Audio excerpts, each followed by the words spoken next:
Hey guys, how's it going? All right, I just want to give you guys a little story about what happened to my car a couple days ago. So basically, what happened was the car was driving fine all day without any kind of issue, uh, and I went to Walmart, parked it there, went, got something, came back, and out of nowhere, it wouldn't crank. So no crank, no start issue that I had. So basically, everything on the dash worked fine.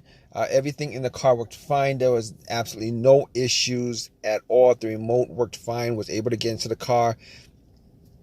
Radio was blasting. Radio was on. Everything. All right. So basically, I was thinking to myself, probably the battery was the issue.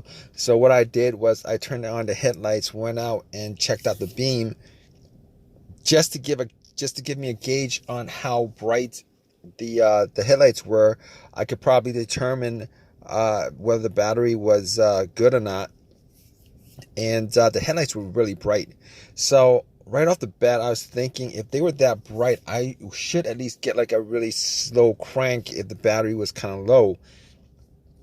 Regardless, I had to check out where the battery was. I went and checked out where the battery was just to make sure that all the terminals were clean and they were tight.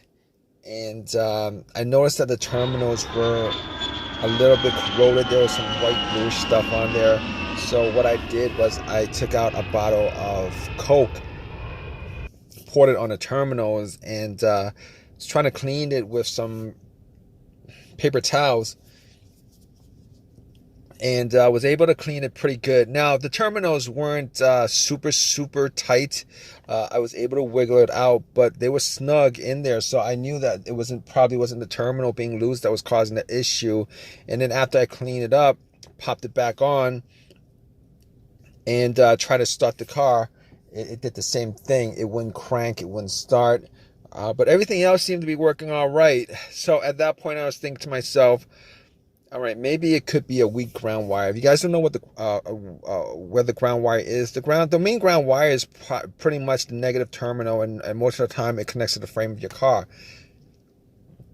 So I checked it just to make sure there's no corrosion, that it wasn't split or anything like that. There was no issues with it.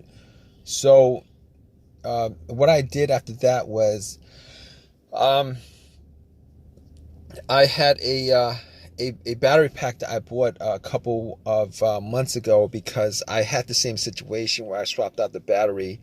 I was hoping that it was the battery, even though I swapped it out, considering I could actually just swap it out at Walmart. So I actually put the battery pack on there. It was at 100%. Tried to start it, and still wouldn't start. So at that point, I knew it was probably not the battery. And even though, I didn't think it was the alternator, I could probably just at that point rule out the alternator, because if it was the alternator, the car would have at least slow cranked, or I would have been able to start it. And then once I took the battery pack off, it would have just died out. So at that point, I was able to rule out a bunch of stuff. I was able to rule out the battery, the ground cable, and the alternator, even though that probably wouldn't have caused the issue. So after going through that, I was thinking to myself, could it be something? Could it be the car's computer ECU? Because I did see a check engine light on my dash, and that check engine light was there. It's been there for a while, and I believe it was for a O2 sensor issue. Now, I did have an OBD2 that I bought from Walmart, and it was a $19 OBD2, one of the cheap ones, and I pretty much hooked it on to my OBD port, and try to make sure that I was actually getting a connection between the car's computer and the car itself. It did scan all the way through. Now I'm pretty sure that that the OBD2 wouldn't actually pick up anything that would cause a no crank, no start situation for the most part, except if if if the car's ECU, the car's computer was, for some reason separated from the car. For what reason, couldn't communicate with the car. But anyway, regardless, I actually plugged it in. It scanned all the way through. Only code that popped up was the aux02 sensor code, and at that point, I was pretty sure that it wasn't anything to do with the car's computer, any codes that would cause it, and I actually had to move on to I had to move on to some other troubleshooting outside of that, because that wasn't causing the issue. So basically, I got to a couple of things, which were the fuses and the relays, which were highly capable of causing a situation like this. And got to the fuses, checked out all the fuses, just to make sure that none of them were blown. And I was actually looking at them. Now, I didn't have a fuse tester on me. I didn't think it was the fuses.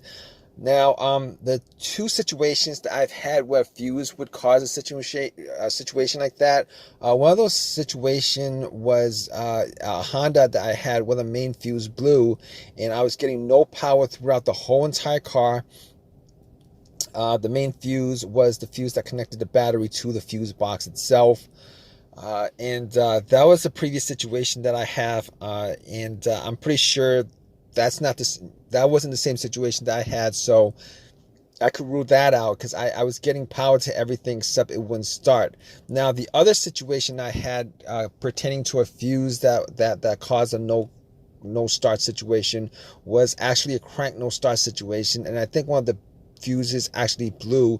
Then that fuse was connected to the ECU or the fuel pump. And I remember once I changed out that fuse, the car would crank, but it wouldn't stop. Once I changed out that fuse, it was able to start up. So I could rule out those two situations as being,